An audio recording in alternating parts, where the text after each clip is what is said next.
রমজান মাসের দ্রব্যমূল্য একটা বিরাট ইস্যু। সকলেই এটার ভুক্তভোগী এবং মানুষের একটা আকাঙ্ক্ষা জিনিসের দাম রমজান মাসে বাড়ে কেন। ব্যবসায়ী ভাইদের আহ্বান জানাচ্ছি যে মাহে রমজান উপলক্ষে তারা বিভিন্ন পণ্যের ছাড় দিবেন।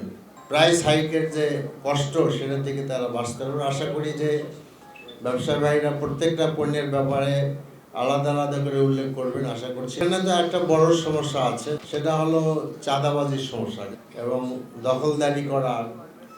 এবং কারণ হলো যে এক একটা ট্রাকে বাসে বিভিন্ন ট্রাকে বিভিন্ন জায়গায় যে ব্যবসা করছেন তাদের কাছ থেকে মোটা অঙ্কের টাকা আদায় করা হয়।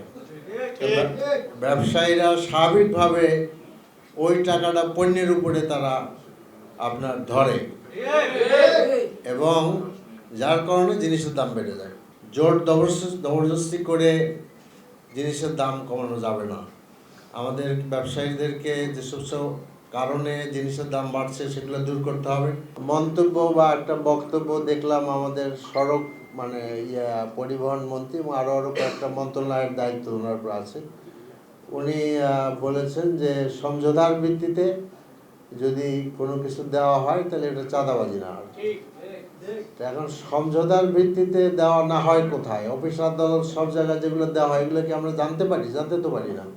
ওগুলো তো সমঝোতার ভিত্তিতে হয়। তা আমি মনে করছিলাম যে হয়তো কোনো কারণে অনেক কথা আসে যায়, আমিও সব কথা সঠিক বলি তা না, অনেক সময় ভুলেও বলতে পারি। তো সেটা তো রিজাইন্ডার দেওয়ার একটা সুযোগ থাকে, কিন্তু সেই সুযোগ সেটা আমরা দেখলাম না। সরকারের পক্ষ থেকেও সে ব্যাপারে কোনো বক্তব্য আসে নাই। এলো খবরের কাগজ, নিখাত, নির্ভীক, নিরপেক্ষ।